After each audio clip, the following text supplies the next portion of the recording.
And it's time for our weekly arts and culture segment. We have our culture correspondent, Song Yoo-jin, in the studio. Welcome, Yoo-jin. Great to be back, Jungmin. What do you have for us today? Well, Jungmin, today I have a special story about an American couple who lived in Korea during the 1960s and 70s as members of the Peace Corps, which is an American volunteer organization. And that was when Korea was going through a really tough time recovering from the 3-year-long Korean War. And what makes this couple really special is that they recently donated more than 1,000 pictures, old paintings, and books back to Korea. And I had the wonderful opportunity to sit down and talk with them. Let's first take a look.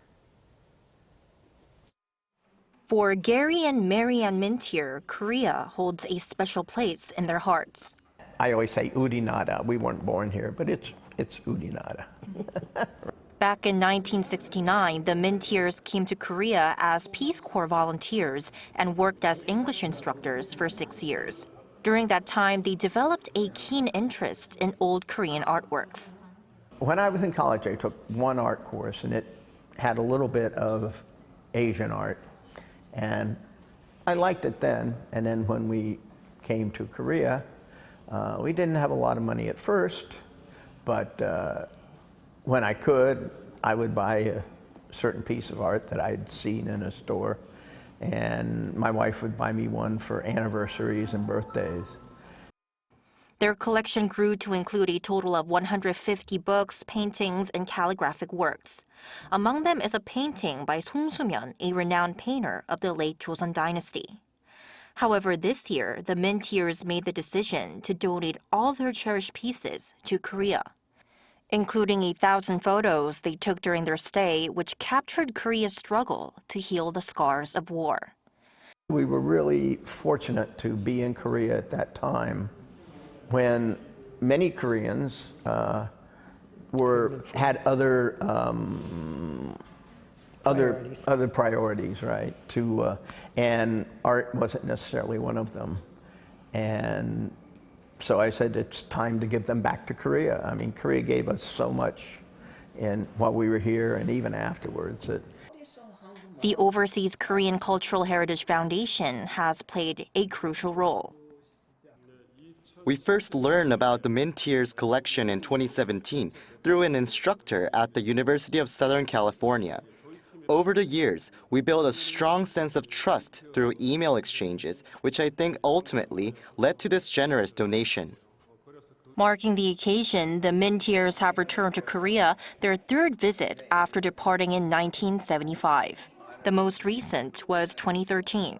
They say they're always amazed by the remarkable progress Korea has made. But one thing remains unchanged. The Korean people are still the same.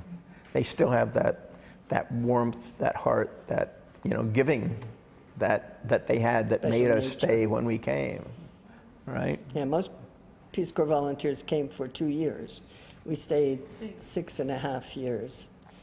The photographs taken by the Mintiers are currently on display at the Busan Museum, while the artworks will be unveiled at the National Library of Korea in Seoul next April. Amazing. And I recall this year a 19th century Korean map, 대동여지도 returned home. And I wonder how many cultural heritage items have returned home from overseas and how many are still outside their countries of origin. Well, so Jungmin, I actually looked into this. So as of early this year, more than 11,000 cultural heritage items of Korea have returned back to their home country from overseas. But still, there are still approximately 230,000 items scattered across 27 countries. That's according to the Overseas Korean Cultural Heritage Foundation. And that's the reason why this foundation is working to really bring more artifacts back to Korea through cooperating with overseas organizations and also maintaining communication with private owners as they did with the Mintiers. And Yoo-jin, tell us about in detail, when and where can we see the collection donated by the Mintiers? So the more than 1,300 photos that the couple took during their stay in Korea, they're actually being showcased at the Busan Museum, which, as you may guess, is located in South Korea's southern port city of Busan. So this exhibition is titled Busan in 1970, a special perspective of everyday life. And this will be open to the public every day from 9 a.m. to 6 p.m. until September 3rd. So you have about a month to go check them out. And also, as for the 150 old Korean books, paintings, after they go through all the organization and sanitization projects, some of them will be made accessible to the public next April, which is Library Day, April 12th here in Korea by the National Library of Korea that's located in capital Seoul. Great information. Thanks, Yoo-jin. Thank you.